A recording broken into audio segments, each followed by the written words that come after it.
Hi everyone. Thank you very much for joining us today and welcome to our first ever program under H2O Post Party with us in Water Think Tank. And a little bit on Water Think Tank before we go into this conversation. Water Think Tank is initiated to create a space to explore and discuss past experiences, current approaches, and innovations and future needs related to water ecosystem in a broad sense of definition. So I'm so glad all of you are here. And basically, Water Think Tank is about breaking down the walls and building the bridges. And for H2O Post Party, today we'll be talking about the boy who harnessed the wind. But before we go into the conversation, what is H2O Post Party is all about? We want to go into in-depth discussion, giving a critical analysis and our insight in this particular movie, especially in relation to water ecosystem. Of course, the movie has a lot of other lessons, but we're just going to start off with the water ecosystem first and see where it gets us. And to all those who are joining us, please tag, share, subscribe, like the program. And if you have any comments, feedbacks, just drop in the comment box and we see if there is an opportunity, we will actually pick it up. And if you feel like you want to join us live and say a word or two, do let us know. We will try to bring you guys up on the stage. So I do not want to take too much of time, but we have amazing panel of party goers today, right in the club. Beside we are everywhere, either in lockdown or different part of the world. We have Dr. Mustafa from Senegal, Rishali from India, now currently in Netherlands, and Mr. Dore right across the other city in Malaysia. Very close by, Mr. Dore, not that far away. So, Mr. Dore, maybe you can start off, introduce yourself. Okay, thank you, Punita. So this is great to be in this first session of the so-called H2O Post Party. I hope I get the name right. And this movie, actually, I watched this movie. I have not really read the book, but I watched this movie a couple of weeks back. I think 2 to 3 weeks back, and I recommended that to many people, many of my friends, including Punita. So it wasn't really in the context of making that the subject of this talk, but I think it was a good idea because I really liked that movie. And today I had my son and grandchildren watching it, and they also loved it. So basically, to introduce myself, I'm from Malaysia, and I have worked in the sanitation sector for quite a long time, and retired and doing some freelance work. Right now, the work I do is mostly around the house, right? So I mean, what I mean is around the kitchen and cleaning and things things like that. So that's briefly my background. Will that do, Punita? Yes, probably we can ask more questions later about Mr. Durain. What kind of work is helping around the house? But we need that to be validated. But before that, let us move to Dr. Mustafa. If you can say a couple of words where you're from, of course from Senegal, but what do you do? Please share. Thank you very much, Punita. So I'm very delighted to be part of this great sessions. My name is Dr. Mustafa Sen. I am an engineer in water and sanitation, and also I am the founder and CEO of Sen Engineering. Sen Engineering is an international engineering consulting firm which work mainly on classical engineering, but also on innovative sanitation technologies. So yeah, we are making a great impact in Africa. Please come and work with us anytime. Thank you. Thank you, Dr. Mustafa. And you see, there Rishali sitting quietly, but don't mistaken that for she just freshly baked from a vaccination first dose, Rishali. So we are actually waiting to see whether she'll be growing some horns throughout the program. So stay tuned for the program until the end. You see, if Rishali survives, all of us can survive through this vaccination. Rishali, please introduce yourself. Yeah. So first of all, thank you, Punita, for participating in this discussion. Mr. Dorai had recommended this a long time, but I saw it right now when I realized I was going to participate with you, and what an amazing movie it is. I'm very happy to have watched it. About myself, my name is Rishali. I'm a postdoctoral researcher at Leiden University in the Netherlands. And I work on risk assessment and life cycle assessment in the context of how to develop products safely. I've also worked in the sanitation, water and sanitation sector, particularly in the international development context when I was working in India. And it's been interesting. So my exposure has been lesser than the two gentlemen here, but it's nevertheless been very interesting, and I look forward to learn more during this discussion. Thank you, Vishali. So just going back to what Mr. Dore said just now, he actually recommended this movie just out of the blue. It's not really with the purpose of having this conversation. But the moment I watched this movie, actually I watched a documentary long time back about Michael Kamkwamba. So it's not like the first time. But when I actually watched this movie, what really triggered me is more than the power, the intention behind generating the power got to do with water, right? Because if you really like trace back, the intention of generating the water is because they don't have rain, or even they had the rain, it was way too heavy, washing off whatever they are planting. So they were, and then when it's sun, it became so hot, there were droughts. So the entire spirit of him doing whatever he did was related to water. Maybe the producer didn't have that in mind, but coming from this sector, that's what really attracted me, because it sort of like led to entire chain of reaction. Not having water, no plants, so they can't do farming. Can't do farming is food scarcity. Food scarcity ends up with hunger and famine. And then with hunger and famine, there was looting, people losing, like for example, the daughter have to leave the particular area. So we can really see like entire ripple effect of not having water. I mean that was the first thing that actually hit my mind. I do not know what you guys think.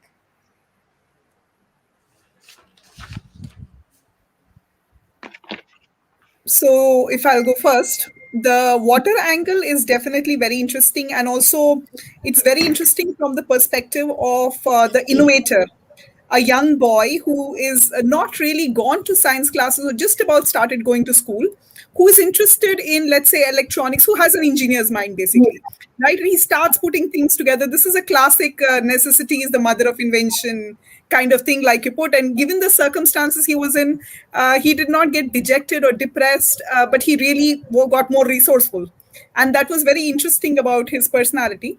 But I would also say it's a result of institutional mismanagement in terms of governments really throwing people to basically deal with this big crisis on their own.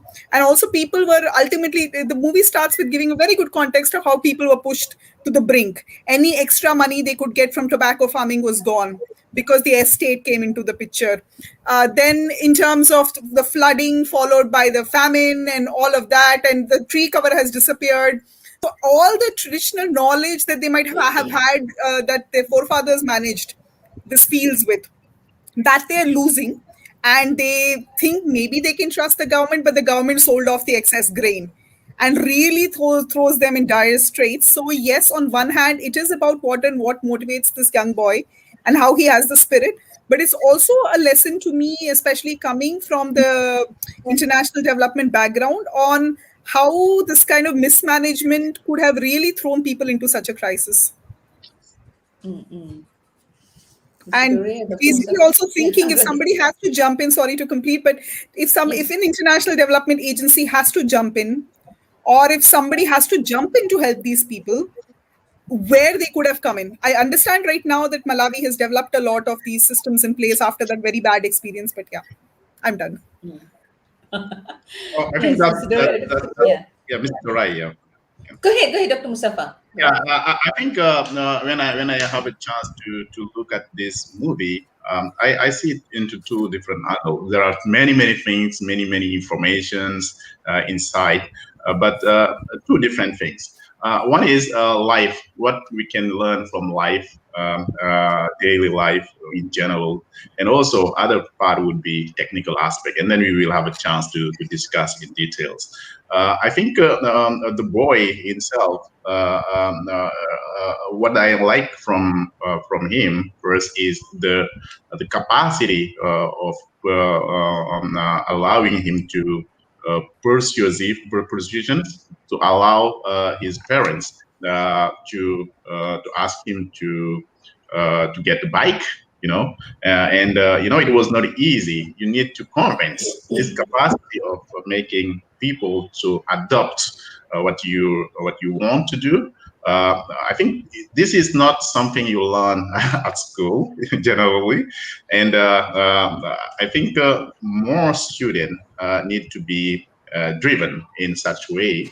Not only what you learn at school can be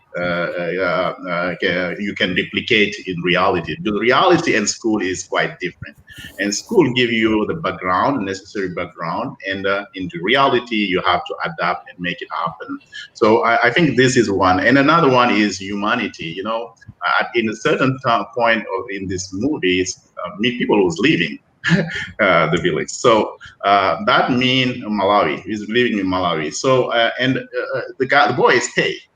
I think any problems, anything happening in the countries, usually in our kind of countries, in Senegal, I think in many countries, people always think about getting solution from abroad.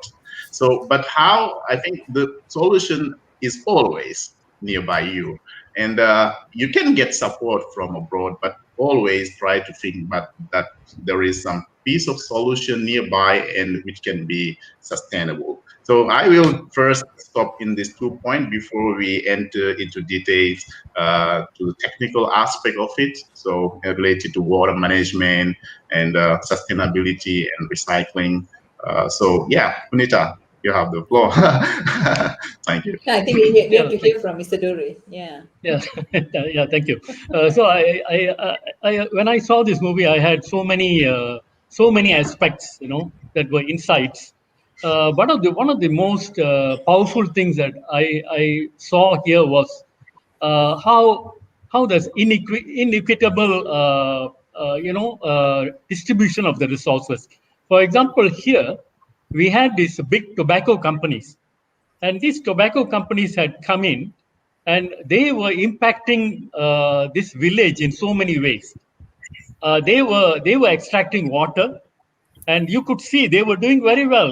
There was a scene where there is a kind of a go down where they keep all the bales of tobacco. There's so much of it, and everyone seems to be doing very well.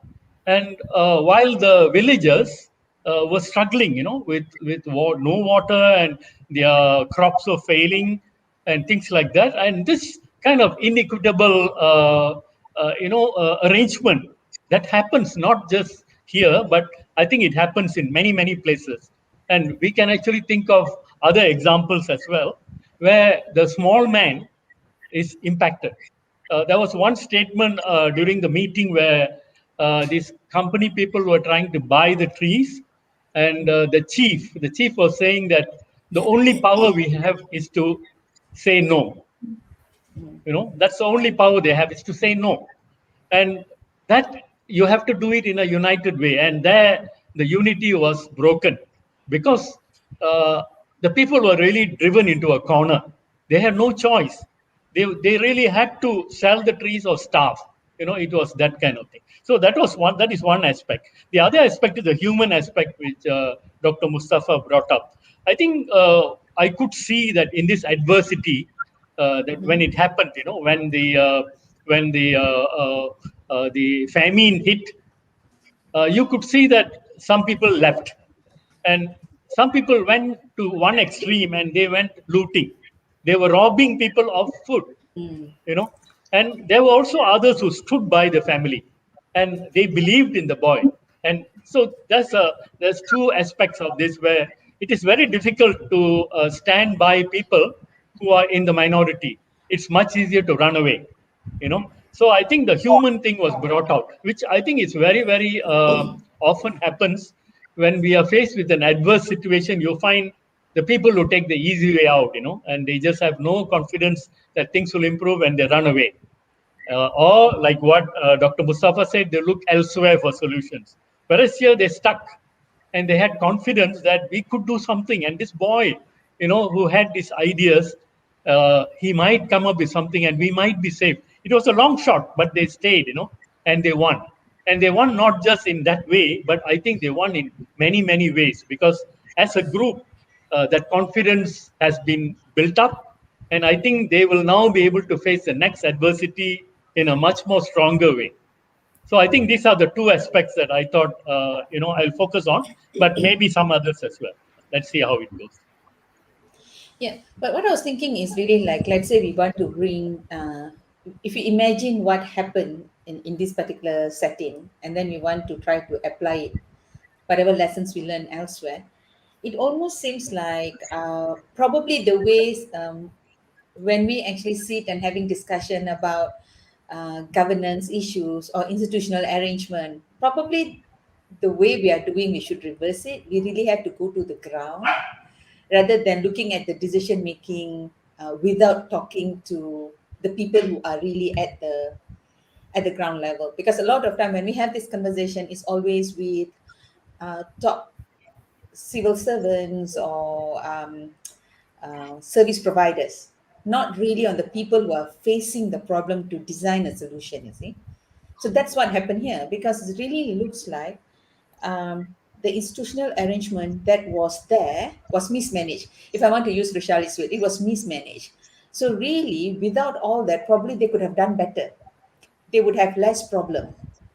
Imagine if that entire area was actually like receiving based on conventional technologies that we see right now, connected services or whatnot, and there's no water for them even to bring it from anywhere.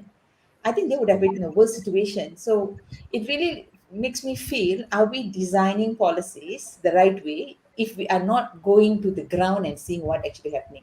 Because it seems like they have a solution that can be used. Yes, totally. I think that's a very good point, Punita, Yeah. because a lot of international program usually the way they design it can cause a lot of problems. Especially in coming on real implementations. I believe that the end users' point of view are essential. We need to, whatever we do in designing program, to start to see what people need first. What people need is very important. We go for what people need and then try to see any others institution or arrangement that are needed to put in place. But unfortunately, stuff coming from the top and then come down. This is in many government, not only in Africa, but in many government are thinking like this. But I think it's not the good way and a good ideas how to design from the bottom and then try to increase or to involve to put the institutional arrangement and policy in place to make it sustainable. I think this is something just I wanted to add on your remark. Right. And adding to the, sorry, go ahead. So, sorry. Yeah, Vishali, I Sorry, think please you go will. ahead. Can you hear me? Okay. Yeah, I'm adding to, again, I agree with what Punita and Dr. Mustafa said. And I'm just adding to that basically 2 points vis-a-vis governance. One is that, again, this is the point. If, let's say, an international, they don't show this in the movie, but if an international development agency had stepped in at this point to help the country at this point, and if they were talking to the government, there is a chance that most of the aid would not even have come down to the people who were suffering. Whereas, let's say if they were based near this village and they knew, oh, this kid is trying to develop something, let's get him the materials or let's help him scale it up or some other solution like that. It doesn't just have to be an innovation solution. It can be a governance solution, service delivery solution, or whatever. They might have had more success.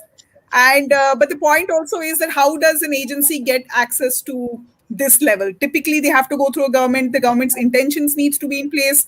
Their skills and competences need to be in place, and they're of course dealing with many things. So that's one point. But also when you're talking about the local solution, a local solution can actually fail in such a dire situation. And what I mean by that is the chief negotiating with the tobacco company is little bit of an example of let's say a cooperative, a food producers cooperative or some kind of cooperative where price is set, right? And if the situation is so bad that people are like, oh, I have to sell this to the tobacco company, otherwise my family will not survive, then even the cooperative does not, it doesn't stay together, basically. Right. And those were the conditions over there. So. Yeah, I think it's not so easy. The solutions are not so easy, as you say, to go down and really understand. I was just reminded of another documentary which I'd seen called Rotten. So some of you might have seen that. So this is it's a series of documentaries also in Netflix, which I saw a few months back. It's called Rotten, and particularly they were talking about this avocado farmers. And avocados were actually considered exotic food. Not many people were eating it, but it was being farmed in California. And there was a huge campaign by the growers of this avocado to make it popular. And then it became hugely popular. And the farmers were really enjoying the profits and so on. And then they found that Mexico was a bigger producer of avocados, and the avocado grew in Mexico better. But artificially, there were barriers to importation of avocados, And when NAFTA came, this North American some treaty Free trade organization, association. free Free trade, trade. yes, that's right. Yeah. Then it opened up, but America put other kinds of tariffs and stopped it and so on. Anyway, what happened was that Chile, which is a country in South America, they found that they could grow avocados very well. Their climate and the soils were really good, and they started producing. And do you know what happened? Chile, the water governance in Chile was privatized, and people just could get a license to extract water from the river and everything. And two rivers, which were the main rivers in the country, went dry because the avocado farmers were pulling the water, and people had no water. And now there are tankers delivering water to villages, and the avocado farmers are going, and the huge cartels, and you just cannot break the cartels because it's got political support, and it's got gangsters, and it's got triads, and I don't know what. It's really a nice watch also. And you find that people just accept it, and he will tell you, the river used to flow here, now it's just a dry bed. And I used to have a well, and now my well has got no water. I have to wait for the tanker to come. And this was a case of multinational companies and international pressures moving the water from people's drinking cups to the avocado farmers. So it's a very interesting thing. And I thought this tobacco thing here was similar, and the tobacco people had the support. And we could see that the politicians were ruthless, in this movie, right? And they just had no sympathy for the people. And they just, and in such a situation, it's not so easy for us to go in, right? But internationally, pressures can be brought on people. Like, for example, when you see that this is an exploitation that's going on, by the tobacco companies, for example, some pressure could be brought in that way. So I think that's a kind of indirect way you can open up a little bit, but directly trying to enter there, I don't think that will work. Yeah, but I think one part of it is the knowledge, because, for example, I really do not know because I don't quite understand the background of how that happened. For instance, the father had the knowledge that the jungle is serving as a water catchment. It can stop floods. All right, so he needs that jungle. I just have no idea whether it is like some form of traditional knowledge passed on generation to generation, or maybe he have an education. He had some knowledge or awareness about it. But the thing is, that seems like does not really pan out to the other people in the community. Like, some recognizes that the need of that jungle to stop the floods and to control the water that actually going to come into their farms.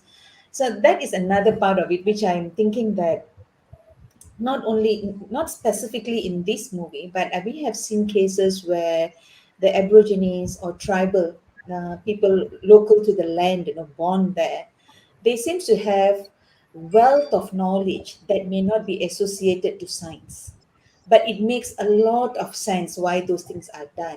And it seems like probably that's one thing that we are missing in water sector. that we really need to look at. My kamba is actually, we were just having conversation before we started this program, where the first casualty in the when famine hit was kamba, right?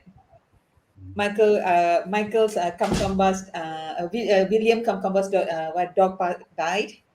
So I was talking about my Kambas right now, which is keep on disrupting. I'm very sorry. So I'm going to mute it for a while. So Mr. Dore, go ahead.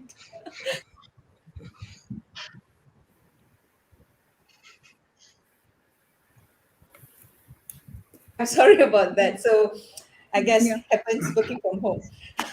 So basically, I'm thinking that whether in water sector are we doing enough to actually tap into this wealth of information and knowledge, why they do what they do, because that is something that rarely we had any conversation. We don't really talk to Aborigines or in Malaysia we call them orang asal. We don't really tap into that knowledge, what they do, why they do, when. So I think this is probably something that we need to think of in actually developing solutions, not just technology solution, but policy solution approaches unique to a given area. What do you all think about that? Yeah, for me, I think we need to go beyond technology. Technology itself is not enough. Technology and different stakeholders put policy and all of that one in place. And also, I think the one of the very important point that I want to discuss beyond technology is in terms of water. Because in this movie there is this kind of lack of water, which bring less food and hunger. So, and I think this is a good problems where we can start thinking about, like 50 years later, population will grow, and also demand in water will increase, and wastewater generation would be very, very high. And we have to start thinking about how to solve, or how to be prepared for that. And I think we should now starting. And one idea would be for water management, work on water management, integrated water management. I think this could be one ideas where any drop of water used, we can use it first at the household level, and generated wastewater could be recycled and reused. And the reuse part is very, very important. But we need to take care about the health issue, and also, not only the treated wastewater, but rainwater harvesting is also another very important part for water management. And then optimize and for better protection of our existing resources. It could be groundwater resources, or surface water. I think this is also part of the discussions, and I think it's a very important point we need to raise, thinking about 50 years later, how to bring solution to people. We can't wait, because population is increasing, and natural resources are becoming more and more. There is more and more depletion in this regard. Yeah, I think the key thing here is that respect for nature.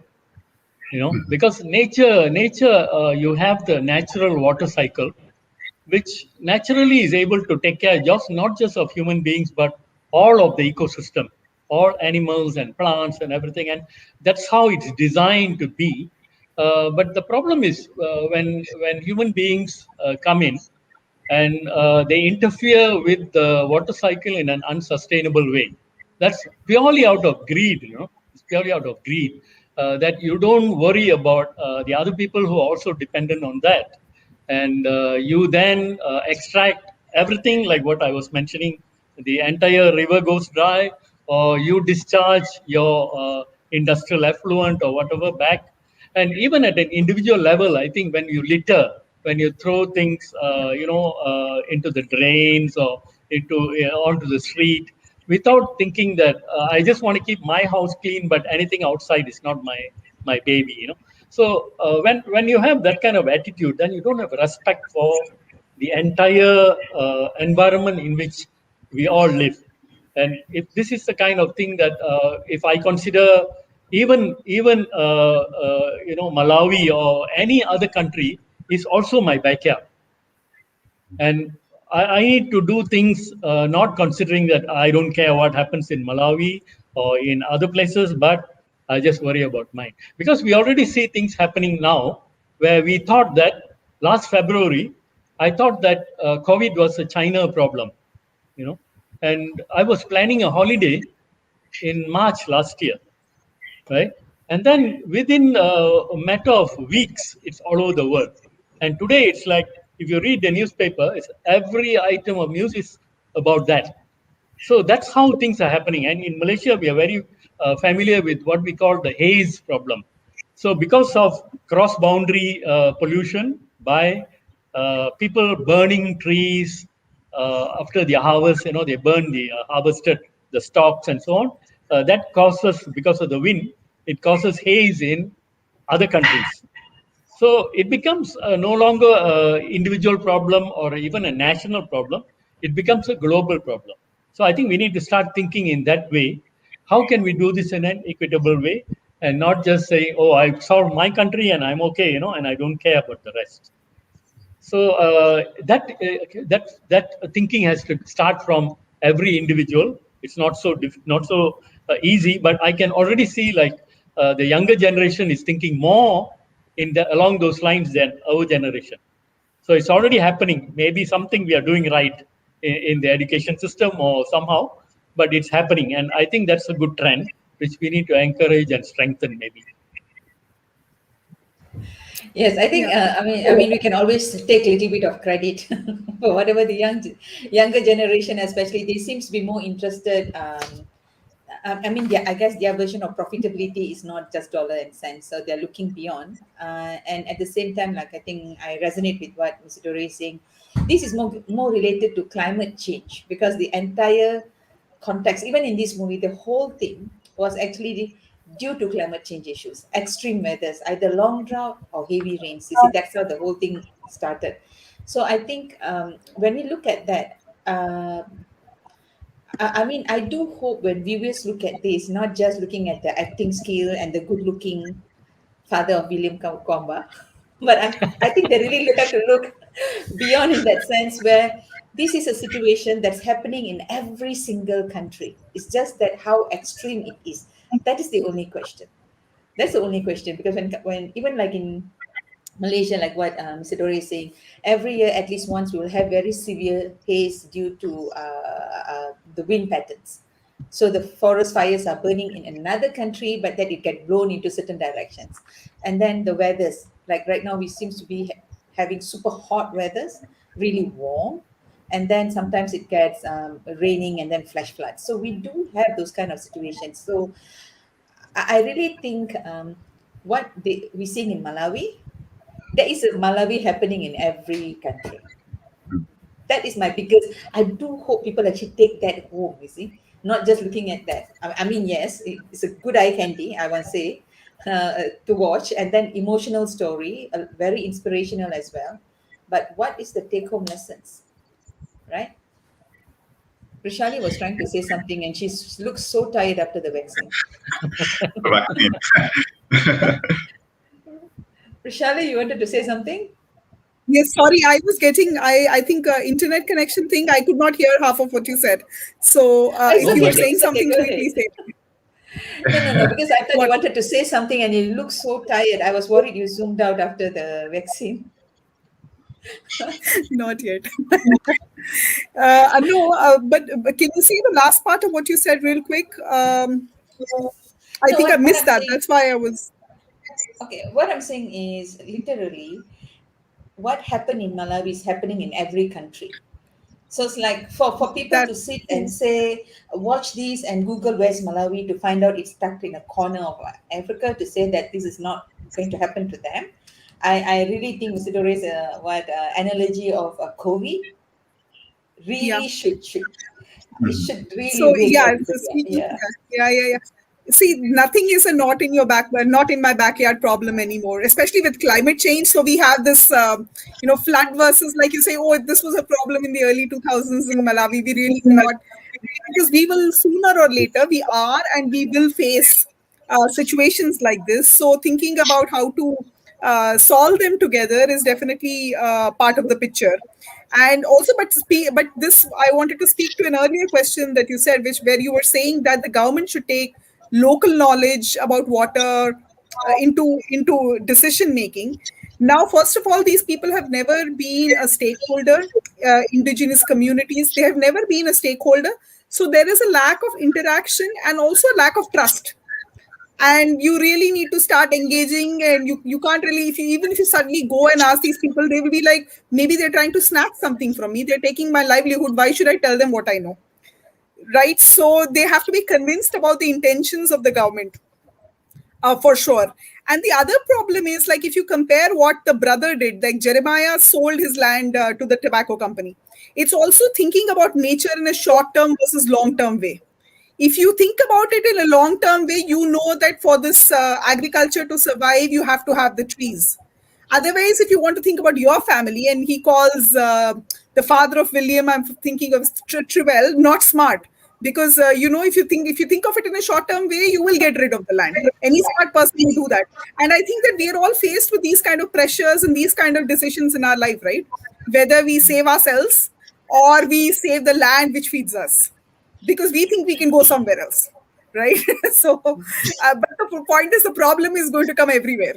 So it's better to face it wherever you are. So, yeah, just my 2 cents to that. Yeah, one point I'd like to Yes, make here is I that, can. yeah, someone mentioned about education. So you could also see that the education facilities there were so basic, and also children had no chance of going to school if they don't pay the fees, for example, and the school was so strict about that, and they actually had a star student or potential star student, and they sacked him from the school, because he could not pay the fees, and he had to bribe his way and somehow get into the library to even access the books. So I mean, this not many people do, right? Many people just give up and go away. So I think this access to education is another thing, that even if the younger generation, they are promising and they have the capacity, but if you don't give them the tools, you don't give them the empowerment, it's a waste. It's a total waste of that. So again, it goes back to how you're going to do it. When it all starts from the government, and the politicians seem to be apathetic here. And there is one scene where they say that, 20 years ago or something, they had a famine, and the chief actually gave them food Yes. and saved them. So that was the kind of political situations, that system they had, which was very good, because it's a caring leader, right? The caring leader at a local level. Whereas these guys who had come, and you could see they were ruthless. They actually went to violence, and they just looted, and they took the diverted the food available elsewhere and things like that. So that's, I think, one of the core problems is that. And of course, there's a vicious cycle here where you get the government you deserve in a way, and sometimes there is people down there who are apathetic and they don't care, and then the wrong type of people get into power, you know and then it sort of the system sort of reinforces itself and grows that way. So sometimes the education is important, but to get the education itself, you need the right kind of leadership and the right kind of governance to make that happen. So I think I could also see that here was a boy who really persevered, and he he did not give up that easily. And he actually told his sister, "Can you get, that was her boyfriend, right? To get me into the library at least, so I can get the books." So and how many people would do that? Most people would just give up. Like the brother, he just said, the smart ones will get away from here, and he went. and it's only the losers stay back. That was the message that he was trying to send, And in a way, he might be right, because it's a very, very uphill battle there. It so happened that this boy succeeded, but that was really odds were really against them, right? So when the whole thing is against you, the whole odds are against you, the chances are that you just give in and go away. I had a I question think about for this that I was every very surprised by. So sorry, Punita, just very quickly. How go can ahead. they charge for school in such a village? The conditions, for example, in India, at least I'm not talking about the quality. Quality may or may not be good in places. How can you be charging for school? Is it common? I will ask this to Dr. Mustafa or anybody else who can answer this question. I was very surprised that there was a fees that they had to pay. Yeah, I think education is not free, so yeah, there is always some part of a counterpart to provide this fee. I think it's normal, but I think for those who do not have the capacity to go to school, maybe their parents are poor, they cannot bring them to good school. This is the way. This is where the government need to come and try to subsidy to allow this. Also this simple boy or these kids to access to education. I think the point is equity. Equity is the point. So for those who have enough, so maybe they do not need any support. They can take care of themselves.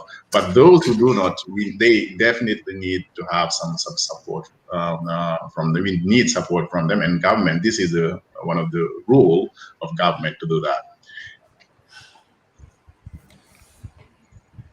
Yeah, but I think Yeah, when I we don't know like if I can come back to my. Yeah, please, Punita, yes, please. yes, please, Dr. Mustafa, you wanted to say Yeah, something. I think I have some takeaway. I don't know if we go for the different takeaway right now, and I don't know. Go Yes, ahead. I think Go ahead, Dr. I have Mustafa. several takeaway from this movie. I think Mr. Dorai have discussed some, but I always think that local initiative, people, government should try to encourage a local initiative. Um, uh, and maybe sometimes it's hard because technical skills are not there, and also financial skills, financial support are not there. So that's the reason also the government need to put in place this different arrangement to make sure that a local private company or local initiative, it could be research for students. They have enough technical capacity to conduct this, and also enough financial resource. This is one. The another one is, I think, related to climate change. I think we need more campaign, more more awareness, because it's still something people don't know. Many people do not aware about. Even they are receiving the impact, the negative impact, but they don't know really what is climate change. They can see there is overflooding or limitation in rain in some cases, but still a lot of campaign and is required. And integrated water management, I have discussed about it, trying to put in place this circular economy in reusing, recycling, to taking the water cycle system. And I think Mr. Dorai has said a lot regarding COVID-19 and climate change, which is kind of globally. And I think we always need to think locally and try to act globally to solve this very, very critical issue. This is worldwide. We cannot stop COVID-19 when it starts coming, is everywhere. So whenever the solution we give locally, we should always try to think to have it in a broader way. And yes, I think this is what I have up to now. And I think the whole discussion we have right now is related to water, the nexus: water, energy, and food. How to get, and these are very, very important stuff. Important point we need to take account. Thinking about 50 years later, increase of population, how to overcome this, or how to anticipate to these challenges that are going to come. Yes. Yeah. I think perfectly said, Dr. Mustafa, when you put the whole thing into context of water, food, and energy nexus, because Mhm. that is the whole thing we can see in this movie. Whatever the inspiration the producer had, but that was what this whole movie is about. So really, when I'm looking at looking in this particular context, like for every William Kamkwamba, I think there are thousands out there who are not saved in that sense. There are thousand villages could be, or even more would have been not saved, because you do not get such inspirational personalities happens everywhere. Even though we know that desperation is actually drives for people to become innovative, but it's not necessarily it will happen in this format. For that reason, I really feel like, what do you think? Probably it's time for international funding agencies looking going into the ground level and providing them education and tools that is needed for them to, because you see, like just now one of the viewer made a remark. He said that politicians are ruthless everywhere, not just in movies. So I think he's responding to Mr. Dore's statement, right? So the thing is, similarly, same thing can be said about institutional arrangement, because a lot of time, because it was really like a top down approach, and the one who actually suffers are the one at the bottom level. So probably it's time for institutional, not institutional, I mean funding agencies or development banks looking into programs that actually empowers people, give them tools and mechanisms and knowledge that they can use to survive. Because eventually, whatever we are talking about, this water sector is for survival purposes, right? Because I'm trying to see, because this is a good story to give inspiration, but how many people can have this such ending? The ending was not good to William Kamkwamba's sister. Just like in any situation when it comes to gender equity, the female here felt that by she's leaving, she's relieving the family of the burden of feeding one more mouth. We do know that the situation is always, when come to water and sanitation, the one that suffers are always women. And that's what can be seen, even though it was just like a few, probably like what, a couple of minutes where the parents are looking for the child. But really, if you're looking to the depth of it, one less mouth to feed. So eventually, that's what it boiled down to. So I really feel like, do you think it will be a good idea to recommend to the development, funding agencies and development banks? The approach is not about infrastructure top down, but really like from ground. What do y'all think? Yeah, I think we cannot exclude uh, these so-called industries which are exploiting, because I think if you have a tobacco industry, for example, in this particular area, they are treating the village like that someone that they just want to go away, and that's how they're doing it. And even where this William goes to find parts, for his motor and for his pump and all that, it's a dump yard, and that dump yard is not from the village. The village people don't use such things. And in one scene, I think they say this is actually coming from the tobacco factory.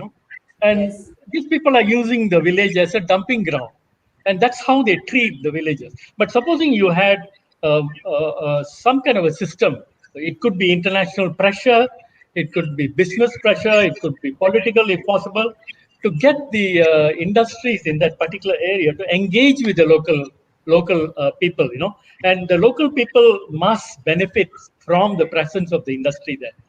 And how can that be done in a way that the local people also want?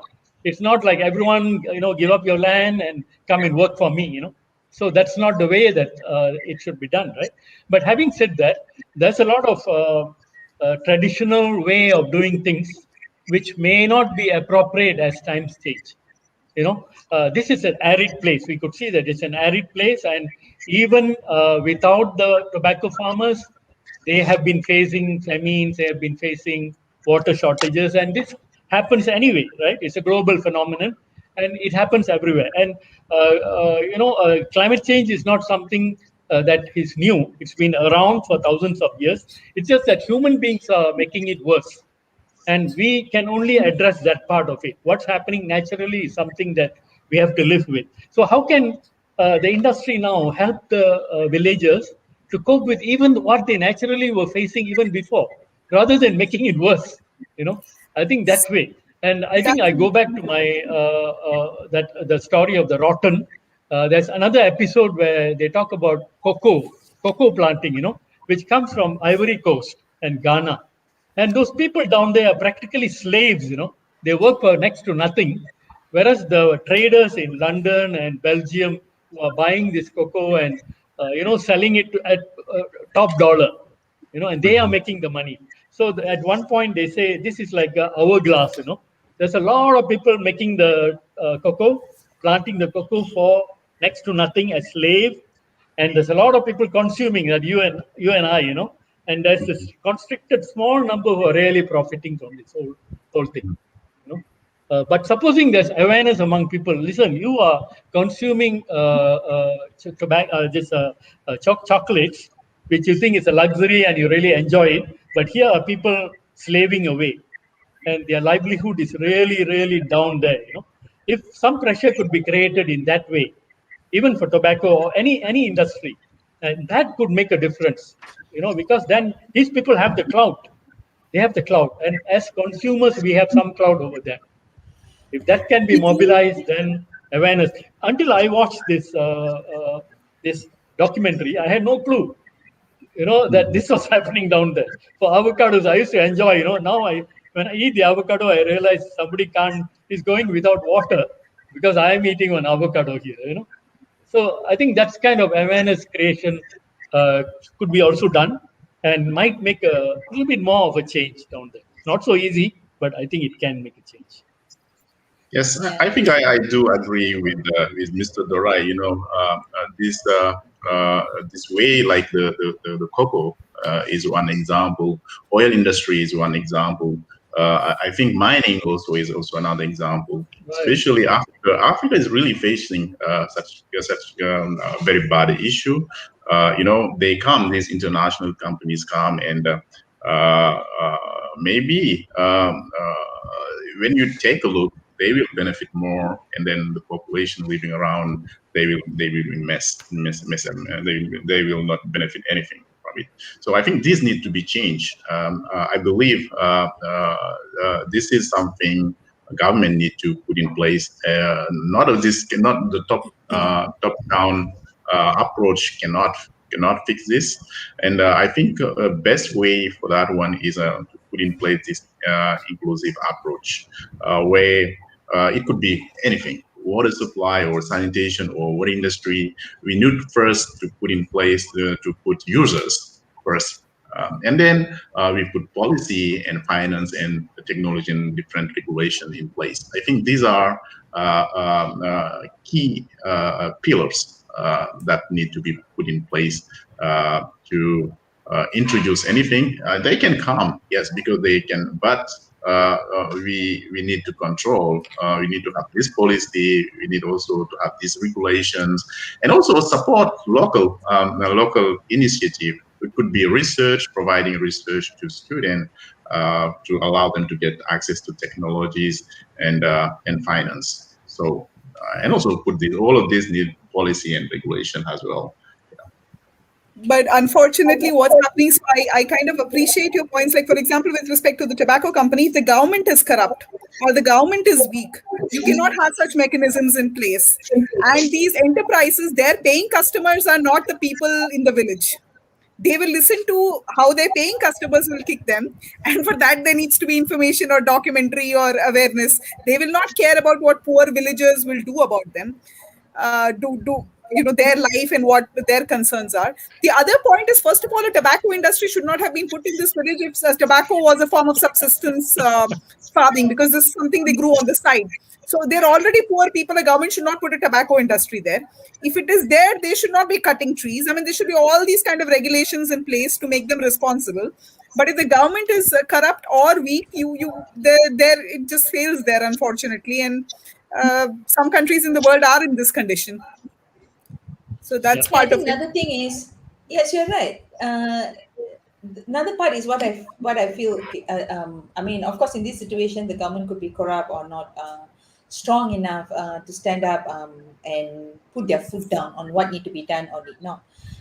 On the same note, I do feel there's a situation where a lot of time things are not seen in tandem. That means what they look at it, they look at the water issue, and they look at the industry, like just now Dr. Mustafa was talking about bringing in mining and all those things.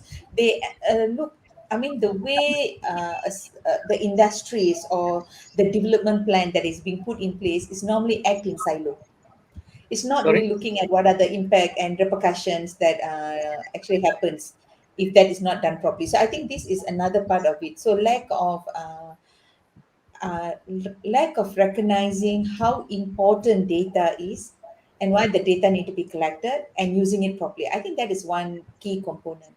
Now, if you look at here, there's one of the Facebook user. He actually I mean, okay, for Facebook users who are accessing, because we are streaming to StreamYard, please allow StreamYard to access to your profile so that we can get your name here. So unfortunately, we don't have the name. So like maybe what the Facebook user here meant was the lack of faith they showed William when he wanted to put up the wind I mean the wind turbine, right? He want to put up that. So maybe that's what he mean. But I'm also looking it from another angle.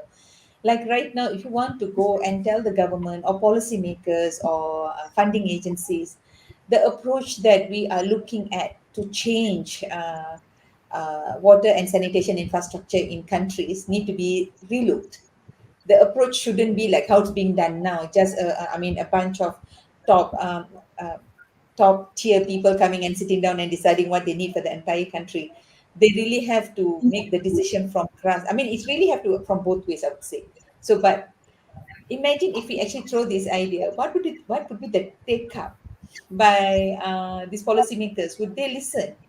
Because this is coming from villages, coming from, I don't know, probably slums, to understand, what are their problem and how that problem can be addressed in the best way, not by pumping in the kind of tools and infrastructure that require extensive capital. And then there will be another story that we can't afford to operate and maintain because the tariff is insufficient. It will be the same cycle going on and on and on. Like what they said, and I'm not sure whether I'm quoting the right person. They said, Albert Einstein said, insanity is doing the same thing repetitively and expecting a change. So I really feel like there's so much that we can actually draw from this movie. To a point, I feel like the funding agencies' accountability mechanisms need to change. Literally, the way it's being measured should change. And we have another Facebook user here. What he says is, do you think the government and other bodies providing research grants could give more emphasis on the younger generation to solve real problems that people face, not just fund the fancy projects? I will second that anytime. I really think the reason is I feel like younger generation has greater exposure when come to big data, data analytics, and whatever not. You see, so I think really utilizing their I guess they are not biased, or they have not become cynical on what is the potential in the industry. Probably it is an appropriate approach to actually look at a younger generation's expectations and demand, what kind of solution that would be needed, knowing that probably myself and Mr. Dore is out of that category. So Don't this would include me. oh, yes. No, but you mentioned earlier, for every one of these success cases, there might be thousands of cases which are not successful. So I think that becomes the learning of the people, and they say, hey, this is the probability of success is so negligible, it's not worth trying. See, so it's a self-defeating thing that happens that way. So unless you actively encouraging this kind of initiative, people who come up with innovative things, you're actively encouraging it. and then showing it up as a success. Only then that becomes the predominant thing, right? Otherwise, like you said, no one knows about this success case. All we know is that these guys tried, and I think it's best to sell our trees to the tobacco guys and move away and do something else. So that might be the prevailing thought that happens to people. See? So, but I think Yes. this is where I think the culture and the values play a very good role. That you could see that the family there, they were sharing the food, and it was very simple food, but they sat and they discussed which meal should we have. That kind of thing was like it wasn't like the father says, "Oh, listen, we don't have money, we're just going to have this." No, and the dog, and this boy would secretly take some food and give it to the dog. I think these are when you are in adversity to give up your own food for a dog. I think that's not so easy, right? And I think there's a lot of values, and even Punita spoke about the elder daughter who sort of sacrificed her food. In fact, she said one less mouth to feed. I think these are reflective of values in a way. It's a sacrifice, that I sacrifice my own interests for the family. I think these kind of things are really things which they are intangible in the sense that you cannot really relate them to the problem, but they are really behind all these things. And when you lose these, that's when the looting and other things, all the immoral things start happening. And the politicians up there, I think they lack the values, which is why they are there and they're doing these things. So I think the culturing of people. And you could see that the older generation, the chief and all that, the way they spoke, they're very cultured and they have got that within. But we must nurture that and pass it on to the younger generation to also carry on and nurture and grow that rather than becoming more driven by greed and, by what seems to be apparently successful. Yes, That's an So excellent that, point. yeah, Excellent point. Yeah. So no, yeah, I was basically saying that I think that's at the core of this, because remember this boy, he was not going to school. He found it's his own motivation. So there is culturing people, and there is also their innate nature. You can have a good school, but maybe the education will not even be good. You don't know, right? So what comes from inside a person or from their family values, I think is very important, and that is at the core of all of this. So I just wanted to pick up, because also if you notice, the father's heart is in the right place, but he right, doesn't have a resourcefulness like his son does. His son cracked through, but perhaps if they'd continued in the father's way, they would have just been like, Trivel is a good man, he's an honest man, but he's a failure. But the sun cracked through. So it's also what people have inside themselves. right. Mhm. Yes, Sorry to say. yeah, yeah, I Please say. think for the yeah, I think for the grant for providing grant for young generation, I will see this in two different angles. I think the first, what is lacking for many young generation is first to get the training. We need first to get the training and have the necessary skills, and then maybe we can need to get support to develop more what we want to do. But this is one aspect of it. But it can happen also that young generation, if without even getting this funding, try to demonstrate themselves that it's possible based on what they have on hand and the training they have. To demonstrate that they can do something, and then this funding will come and support and assist. This is a level. Another level I wanted to discuss. Not all younger generation have gone through the natural system of education until getting bachelor, master, and PhD. But there are also others who do not go to school but have enough experience on ground and to solve some issue. These are also some people we need to support because they can also contribute on bringing impact to our society. So this is how I see these things. Yes, funding is okay, but we need to young generation need to show that they can do something, but not showing like this, but through training and have a good skills capability to show that yes, we can make a good impact to our society. The other thing I would like to say in this context is schooling often in what I understand in the African context is schooling and education might actually even lead to more elites. People who will work for governments or people who will not actually solve the problem, but they will become part of these companies and do this too. So you have to also uh, basically orient education in such a way that people try to solve their real problems.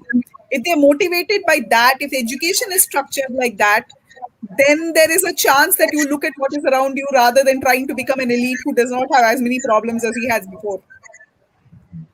Yeah. I think So, one of the somebody said the traditional education system that is prevalent in most countries, it just creates smart crooks, smarter crooks, but if you can mix it with the value system that I spoke about earlier, that you have this knowledge now, but you have to use it for the good. You have to use it for your family's good and your society's good, and for the good of everything, for the good of the whole world and the universe. If you have that, then the education becomes a real education, because then it builds character in this guy, and he becomes a citizen that is really going to be of value to the country. But otherwise, it's just a crook. We see, so many of them highly educated, and then they go on to do so much of hanky panky in corporations, and swindle everyone. All they are interested is making more money for themselves. So I think that part is missing. So the education system must also incorporate this. That's very important, I think, to inculcate. I think the children have it naturally, because this is something that passed on from parents to son and so on. And never we have parents who will teach children that you just need to swindle your way through. They never teach that, right? They always teach good things to the children. So how do you nurture that and make it stronger, and then complement the other kind of education, the secular kind of education that you get? right. Because again, if you notice in the sister, she's a smart person, but she needs for when her mother tries to put her in the place saying that you don't just have to be a wife or a mother. You are going to go to university, we'll help you out. Despite saying Right. all that, she falls prey to this. The kid doesn't. He's going hungry, he's giving his food to his dog, he's happy.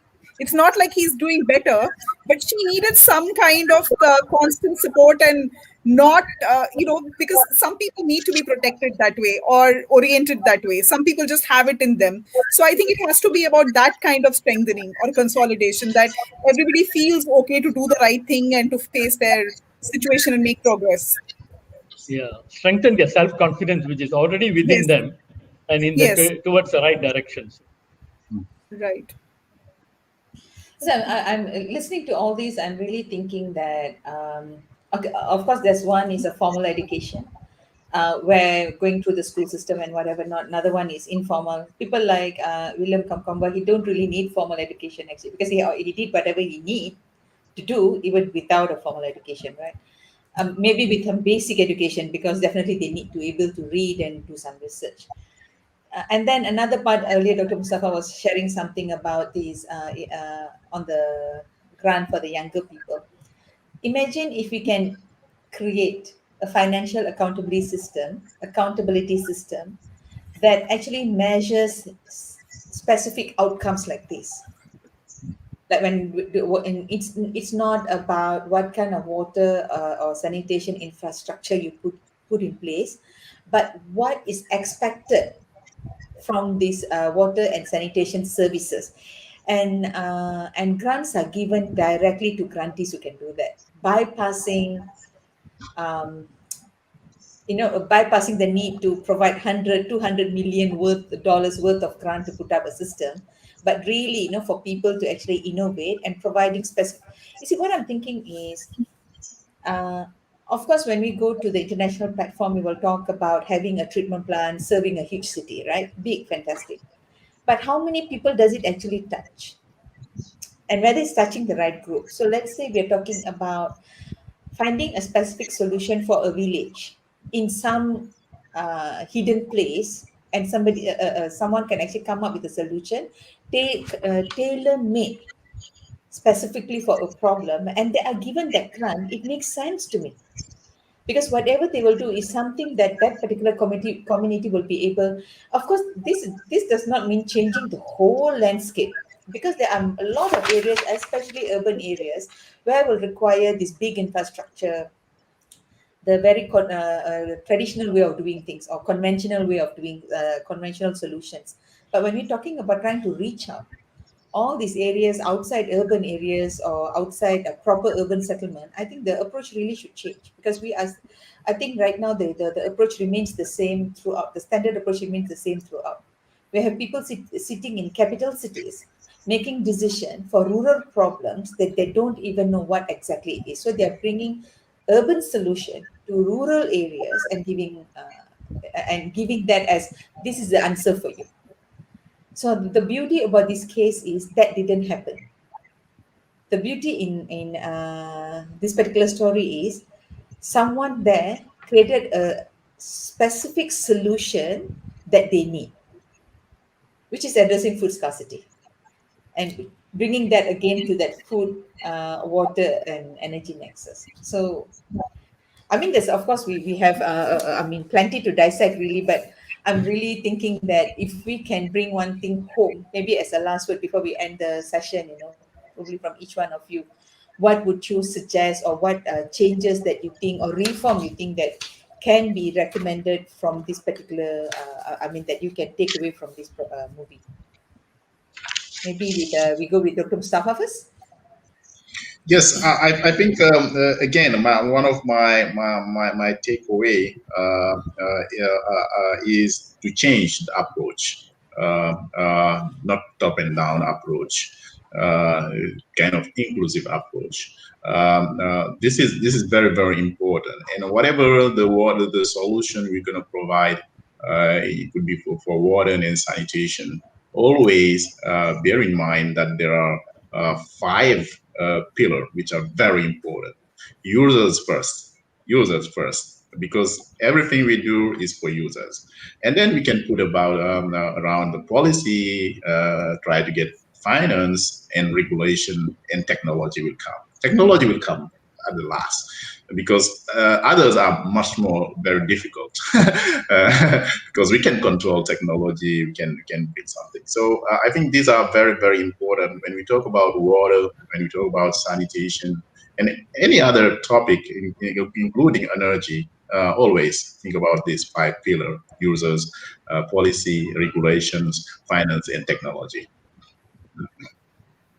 Yeah. Thank you, Dr. Mustafa. Vishali or Mr. Dore?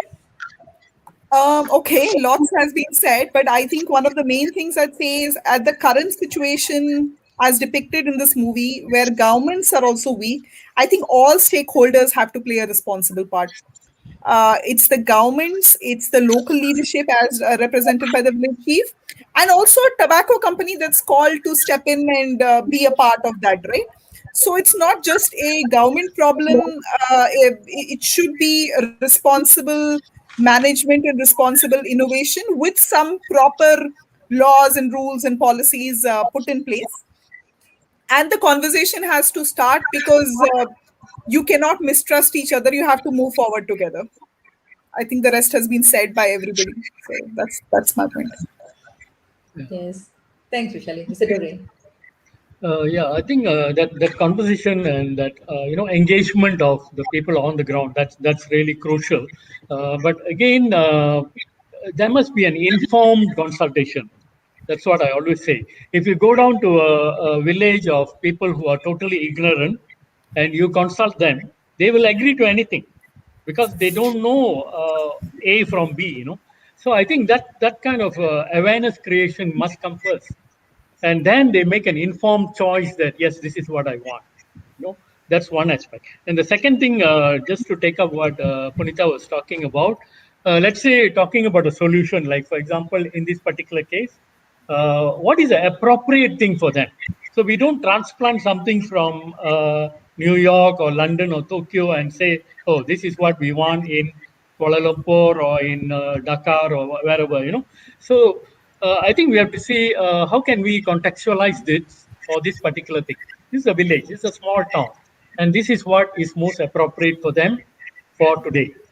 And then we can scale up. We can scale up as we go along, because when you transplant something that people are not ready for, that's a sure way of failing, right? So that's one. And the thing is also not to say that this is the answer in New York or Tokyo, so that's the answer for you. But what are you trying to achieve? You said user, yes, that's the user. So the user's health must be protected, and the community around the user, that the health of the environment must be protected. What you take from the environment, you return it in the way that you took it, so that it's not only preserved for today but also for the future generation. So these are the basic things that we want the solution to address. Not that some company is promoting it because this worked in Tokyo. You know what I mean? So I think that way, if we can contextualize, things become cheaper and more implementable as well. But of course, it takes a lot of awareness creation and education, and then consultation, and then use empowerment of the people. When they are informed, they are empowered to tell their leaders, this is what we want. But when they are ignorant and they are powerless, they only have the power to say no. This is a statement that is made in the movie. We can Or only to say say no. yes. That's all. Or to say yes, Yeah. obviously. Or to say yes. Or That's right. If you don't want to say yes, you just say no. They can say yes, And in but fact, they saying can yes is say easier. Saying yes is easier because they're pressurizing you to say yes. people like you Yes. say yes. Yeah, that's right. I really resonate with all of you, especially when we're talking about consultation, right? When we go to, that is really my pet project. I must have said this to Mr. Dore many times before. When we go to a place and then we try to tell, let's say we're going to a rural village and we started talking about hydraulics, what is the scoring velocity, and then the head that is needed and whatever not, it doesn't make sense. What the entire need for this infrastructure, there's a purpose for it. There's a purpose. So what is that purpose?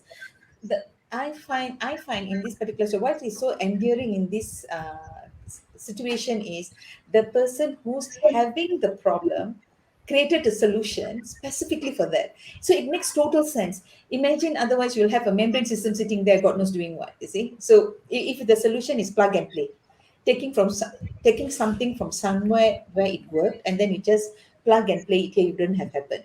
So that's very endearing here. That's why I feel like I thank Mr. Dore here for raising the issue on consultation. Consultation maybe is a big word, but let's say we just use a simple word, simple term.